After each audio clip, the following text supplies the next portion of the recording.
Ladies and gentlemen, as introduced in this program, I would like to invite you to continue finding out about the architecture as well as the function of the remaining floors in the high-tech building of Cần Thơ University.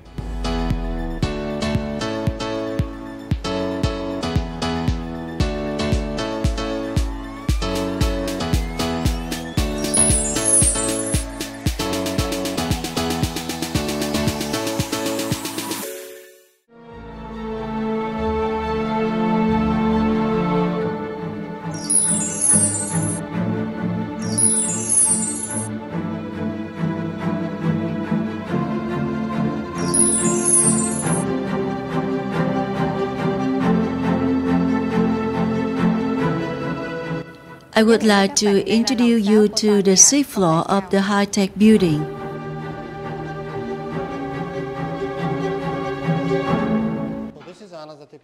This will be one of the standard classrooms in this building. These desk systems as well as these chair systems will be provided to meet the educational standards. It all depends on the calculation, even for how much standard light is needed and how much air is needed to cool the room. In favorable weather conditions, we can turn off the air conditioning system and open the door to catch the natural wind. The design of this classroom will be a standard design, so it will be flexible based on user needs. Sir, as a project manager of the high-tech building, what advice do you have to help students learn well and maximize the efficiency of this building in the smartest way possible? In order to make full use of this building, we should understand its design. That's the flank here that will be reserved for the classrooms. After the lessons, students can directly apply the knowledge they have gained in the practice rooms and laboratories. After practicing, they can go down to the hallway, where there is an open space for them to rest, review the lessons, and discuss the lesson with each other.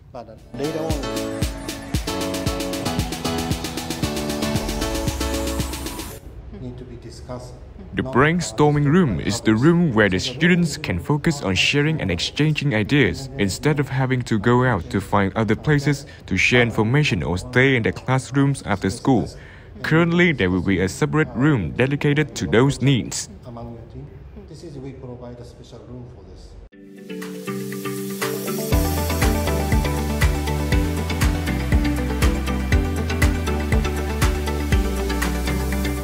We are now on the 7th floor of the high-tech building, and what will be special about this 7th floor? Right now, we will follow Mr. Hirano to continue finding out.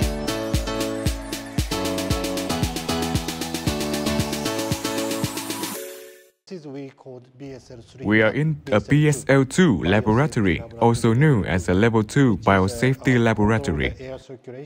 For Biosafety Level 2 rooms, the construction will be a bit more complicated, because here research requires exposure to toxic substance. So, for example, before entering, there will be an anteroom. This room will help control the air balance to always decrease to a minus.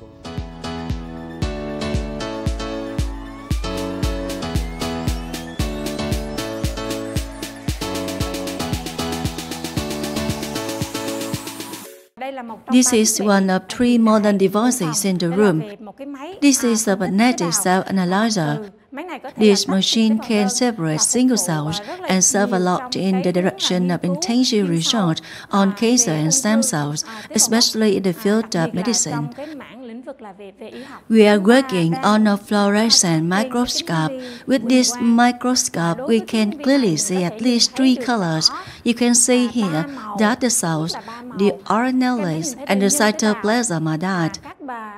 With the application of this microscope, we can detect at the molecular level expression of muscle aspect and thereby have special applications in cancer and research or drug testing chemicals on cells.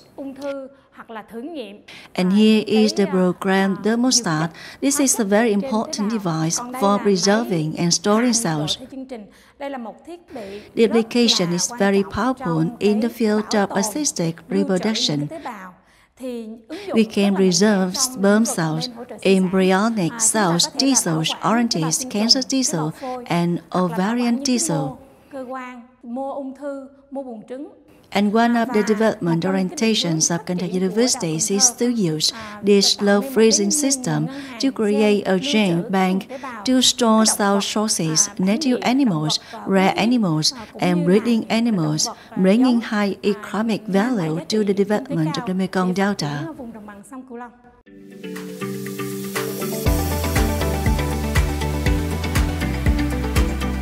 It is also one of the university's cutting-edge laboratories. The name of this laboratory will be Soil Research. The facilities, the furniture, and the laboratory tables here are all up to standard. I am very pleased that these types of equipment are equipped for students to study, have all the tools to be able to conduct in-depth research, and meet the conditions of a lack of water for irrigation in the context of climate change, where broad and saltwater intrusion are becoming more and more serious in the Mekong Delta. Entering this high-tech building, I can practically access the equipment, and my learning ability and understanding will be wider. In the future, it will be easier for me to find a job. Once again, I would also like to thank you for introducing the best features of the high-tech building to the audience, and also thank you as a representative of the consulting unit for providing the students of Cần Thơ University with a modern, comfortable, and most advanced learning environment to help them study well, as well as contribute to the education of the whole Mekong Delta, becoming more developed in the future. You're welcome.